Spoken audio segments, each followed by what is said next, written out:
কেন আপনারা সেই দিন তাদেরকে মাফ করে দিয়েছেন? আমাদেরকে প্রতিনিয়ত একটা 24-এর গিলটি ফিলিংস এর মধ্যে ফেলে দেওয়া হচ্ছে।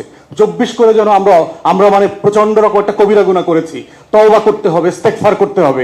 এবং প্রতিনিয়তই আমরা দেখতে পাচ্ছি যে আওয়ামী লীগকে ইনক্লুশন অথবা নিষিদ্ধ করার প্রশ্ন আসলেই 24-এর ফ্রেমকে রেফার করে 71-এ ফিরে যাওয়া হচ্ছে।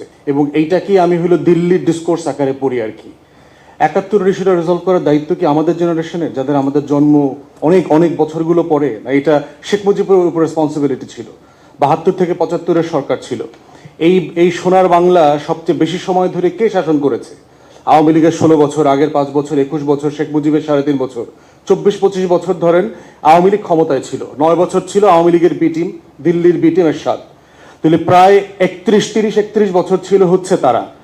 তাদেরকে কখনো কি এই প্রশ্নটা এই সোনার বাংলার বুদ্ধিজীবীরা জিজ্ঞেস করেছেন যে কেন 71-এর পরাজিত শক্তিকে আপনারা পুনর্বাসন করলেন?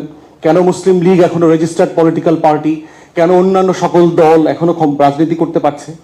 তাহলে যখনই আমরা 24-এর নগদের বিচার চাচ্ছি, গণ অভ্যুত্থানের বিচার চাচ্ছি, এই যে ফ্রেমটাকে রিওয়াইন্ড করে আচ্ছা তাহলে 71টাকে রিজলভ করে আসি, তারপরে 24-এ ফিরবো, এর মানে হচ্ছে যে আপনার বাচ্চা পরশুদিন একটা দুষ্টামি করছিল, আপনি কিছু করেন নাই, কিন্তু আজকে দুষ্টামি করার সাথে সাথে নগদে একটা চট দিচ্ছেন, তখন বললেন যে কি ব্যাপার, পরশুদিন তো মারো নাই, তাহলে আজকে মারলা কেন? মানে এইটা তো যুক্তি হইতে পারে না।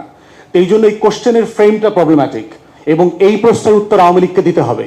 কেন সিমলা এগ্রিমেন্ট করে, ত্রিপক্ষীয় চুক্তি করে, ডক্টর কামাল এখনো বেঁচে আছে, তাকে ডেকে এনে আপনারা একদিন জিজ্ঞেস করেন যে কেন আপনারা সেই দিন তাদেরকে মাফ করে দিয়েছেন, one of the signatories on behalf of the country, কেন আপনারা সেটা রিজলভ করেন নাই?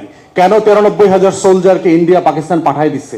কেন সেই বিচারের দায়িত্ব বাদ দিয়ে 74 সালে শেখ মুজিব ভুট্টোকে লাল গালিচা সম্বর্ধনা দিয়েছে? কেন শেখ মুজিব নিজে করাচিতে ওয়াইসির কনফারেন্সে গেছে? এই প্রশ্নের দায় শতভাগ আওয়ামী লীগের। অতএব 71 প্রশ্নের ডিলিংস আমরা কেউ করব না। এই ব্যাপারে আমাদের কোনো অব্লিগেশন নাই। 24-এর গণ অভ্যুত্থানে আমরা যারা রোল প্লে করেছি, এই প্রশ্ন করবার মধ্য দিয়ে যেটা হচ্ছে, আমাদেরকে প্রতিনিয়ত একটা 24-এর গিলটি ফিলিংস এর মধ্যে ফেলে দেওয়া হচ্ছে।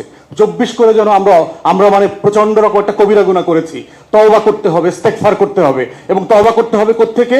আমার জন্ম যতই পরে হোক, 71 থেকে আমাকে তওবা করা শুরু করতে হবে। এই ফ্রেমটা হলো দিল্লির ফ্রেম।